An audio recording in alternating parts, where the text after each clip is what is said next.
मित्रों नमस्कार, मैं रविंद्र शास्त्री जिज्ञासा ज्योतिष यूट्यूब चैनल में आपका स्वागत है। मैं बात करने जा रहा हूँ नित्य काम आने वाले उपाय, बच्चों से संबंधित है। आज मैं 7 प्रकार के उपाय बताने जा रहा हूँ। जैसे मान लीजिए बच्चे को दूध ना पचना, बच्चे की कुशलता के लिए, बालक का डर भगाने के लिए, और दांत पीसते हैं बच्चे, दांत पीसने का निवारण भी आपको बताने जा रहा हूँ। और बच्चे रोते हैं, उनका भी उपाय बताने जा रहा हूँ। रोना बंद करना, चौंकना बंद करना, सूखा रोग से निवृत्ति, हिचकिचियों से छुटकारा। मैं आपको इसका कारण बताने जा रहा हूँ। यदि बालक को कुछ हो जाए, वह अस्वस्थ बीमार हो जाए, तो माता पिता उसकी सेवा शुश्रूषा में लग जाते हैं। यदि अवस्था घातक हो तो सारे घर की सुख शांति चली जाती है। सबकी दृष्टि में केवल बालक ही रहता है। बाल्यावस्था बड़ी नाजुक होती है। प्रायः इस अवस्था में बालक किसी न किसी दोष, विकार या रोग से पीड़ित हो जाते हैं। इसका एक विशेष कारण यह है कि बालकों के शरीर में रोगों से लड़ने की क्षमता बहुत कम होती है। कई बार तो बालक अकारण ही रोने लगते हैं, और एक बार रोना शुरू कर किया तो फिर रोते ही जाते हैं। ऐसे में उन्हें चुप कराना बड़ा कठिन हो जाता है। यदि उन्हें कोई कष्ट होता है तो उसके बारे में वे कुछ बता नहीं पाते। इसी प्रकार कुछ बालक अकस्मात चौंक कर उठ जाते हैं, फिर वह सुलाने पर भी नहीं सोते। कुछ बालकों को सोते में दांत किटकिटाने का रोग लग जाता है। उन बालकों को तो हरे पीले दस्त लगना, ज्वर चढ़ आना जैसी व्याधियां घेरती हैं। जिनके दांत निकल रहे होते हैं, ऐसे समय में बच्चों के स्वास्थ्य की रक्षा करना आवश्यक होता है। यहाँ ऐसे नित्य काम आने वाले उपाय मैं आपको बतलाने जा रहा हूँ। बालकों के रोग निवारण एवं स्वास्थ्य के लिए रामबाण सिद्ध होगा। जिन बड़े बच्चों की स्मरण शक्ति क्षीण होती है, उनके लिए भी उपाय मैं प्रस्तुत करने जा रहा हूँ आप लोगों को। आप लोग सुने। पहला उपाय है बच्चे को दूध ना पचना। इसका उपाय आपको ये करना है, शनिवार को 125 ग्राम गाय का दूध, कच्चा दूध लेकर बच्चे के ऊपर से 5 या 7 बार उतार कर वह दूध बाहर के किसी काले कुत्ते या कुतिया को पिला दें। इससे लाभ क्या होगा? यदि किसी बच्चे को दूध न पचता हो, वह दूध पीते ही उलट देता हो, तो इस उपाय से उसका यह विकार दूर हो जाता है। बात करते हैं मित्रों दूसरा उपाय, बच्चे की कुशलता के लिए क्या करना चाहिए। मंगलवार के दिन खाने वाला कपूर लेकर थोड़ा सा बालक को चटा दें, और एक छोटी डिब्बी सिंदूर लेकर बालक की कुशलता के निवेदन के साथ श्री हनुमान जी के चरणों में किसी मंदिर में जाकर अर्पित कर दें। लाभ इससे क्या होगा? यदि बालक अकारण माता को बहुत परेशान करता है, कभी रोता तो कभी मचलता है, तो यह उपाय उसका रोना मचलना समाप्त कर देगा। वह हंसता खिलता रहेगा और माता को परेशान नहीं करेगा। स्वास्थ्य लाभ के लिए बात करते हैं मित्रों। पहला उपाय, शुक्ल पक्ष के प्रथम मंगलवार को बच्चे के दाएं हाथ का अष्टधातु का कड़ा बनवाकर लाएं और हनुमान जी के चरणों में रख दें।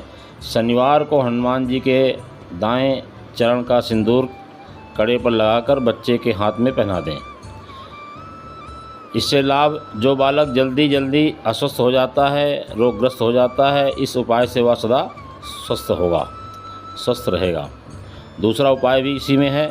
यदि सहजता से मिल जाए तो शेर के नाखून को कवच रूप में बच्चे के गले में लटका दें। लाभ इससे क्या होगा? यदि बालक बार बार अस्वस्थ हो जाता है, तो इस उपाय के प्रभाव से वह कभी अस्वस्थ नहीं होगा, बल्कि स्वस्थ रहेगा। बालक का डर भगाने के लिए उपाय भी मैं आपको बताने जा रहा हूँ। हाथी के बाहर निकले हुए दांत में लगी थोड़ी सी मिट्टी लेकर वह उसमें गोरोचन मिलाकर बालक के सिर पर लगा दें। लाभ इससे क्या होगा? बच्चे का सभी तरह का डरना इससे दूर हो जाता है। यदि बच्चे का डरना किसी कुप्रभाव के कारण हो तो वह कारण भी इस उपाय को करने से नष्ट हो जाता है। इसी में दूसरा उपाय भी है, काले भांगरे को जड़ सहित उखाड़कर और इसकी माला तैयार करके बालक के गले में धारण करा दें। इससे बालक का डरना बंद हो जाएगा। चौथा उपाय के साथ तीसरा उपाय आपको बताने जा रहा हूँ। भोई व आंवले की जड़ को सफ़ेद सूत की 7 गांठों में बांधकर बच्चे के गले में धारण कर देने से बच्चे को बहुत लाभ होता है। बच्चा किसी भी कारण से नहीं डरेगा और निडर और निरोग रहेगा। अब बात करने जा रहे हैं, बच्चे दांत बहुत पीसते हैं। कोई बच्चे दांत पीसने का निवारण, किसी भी मास के पहले सोमवार को लाल धागे में 4 मुखी रुद्राक्ष को पिरोकर बालक के गले में पहना दें। इससे लाभ यह होगा, यदि बालक सोते हुए दांत पीसता है तो दांत पीसना तुरंत बंद कर देगा। और मूत्र त्याग से मुक्ति का उपाय बताने जा रहा हूँ। इसका उपाय क्या है, बच्चे कभी कभी सोते सोते पेशाब कर देते हैं। चांदी के किसी पात्र में वीरानी जगह की मिट्टी, सुनसान जगह की मिट्टी, उसे बालक का हाथ लगवाएं और फिर उस पात्र को मिट्टी सहित किसी स्थान में दबाएं। यदि बालक सोते समय डरकर मूत्र त्याग कर देता हो तो यह उपाय अत्यंत लाभकारी सिद्ध होता है।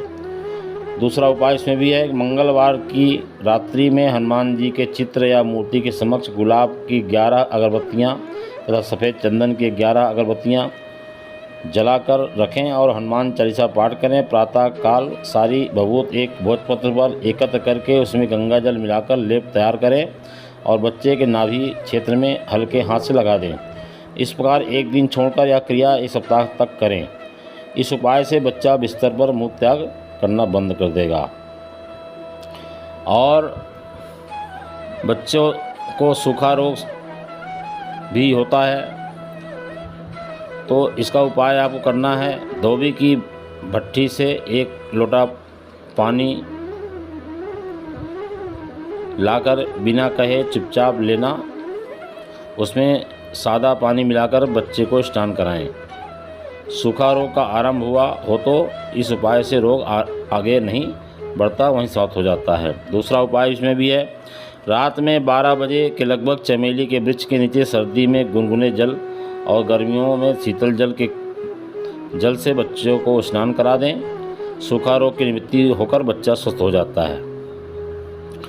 बच्चे लोग को कभी कभी हिचकिचियाँ आती हैं, हिचकिचियों से छुटकारा क्या होगा, उपाय इसका, कपड़े का एक टुकड़ा फाड़कर पानी में भिगोकर बालक के सिर पर रख दें अथवा केले में थोड़ा सा काला नमक लगाकर बच्चे को खिला दें। कैसे ही हिचकिचियाँ हों तुरंत बंद हो जाएगी। दांत निकलना, कपूर की टिकियों की माला बनाकर बच्चे को गले में पहना दें अथवा सिर से उसको उतार करके एक माला को प्रवाहित कर दें और एक माला को कपूर की टिकियों की माला बनाकर बच्चे को गले में पहना दें। बिना कष्ट के बालक के दांत निकल जाएंगे। बाल रोग का निवारण, काले कुत्ते का एक बाल और अकरकरा का एक दाना दोनों को एक साथ बालक के कंठ में बांध दें। इससे लाभ होगा, आमाशय का कैसा भी रोग हो इस उपाय से ठीक हो जाता है। बच्चे के गले में सीप की बनी माला पहना दें। दांत निकलने के समय सभी उपद्रव शांत हो जाएंगे। नागफनी की जड़ बालक के गले में बांध दें। इस उपाय से बालक के जिगर व तिल्ली संबंधी सभी रोग नष्ट हो जाते हैं। और इसमें और उपाय है, कपड़े की थैली में कौवे की विष्ठा को सिलकर बालक की कमर से बांध दें तो बालक संबंधी कैसा भी बाल संबंधी कैसा भी रोग हो उसका शमन हो जाएगा। और जिस बालक को मिर्गी का रोग हो इससे ठीक हो जाता है, उसे भी दौरे भी नहीं पड़ते। कच्चे सूत में अकरकरा की मूल जड़ को बांधकर बालक के गले में लटका दें और पीपल के पत्ते व छाल को बारीक पीसकर उसमें शुद्ध शहद मिलाकर बालक को चटा दें या उंगली से उसके मुंह में लेप कर दें और राल बाहर की टपकने दें। जो उसके जीभ से लार टपकती है उस टपकने दीजिए। इस उपाय से बालक के मुख के छाले ठीक हो जाते हैं। धन्यवाद। आप हमारे यूट्यूब चैनल को लाइक शेयर सब्सक्राइब जरूर करें, जिससे कि आपको इस प्रकार के बच्चों से संबंधित उपाय टोटके आदि मिलते जाएं। धन्यवाद।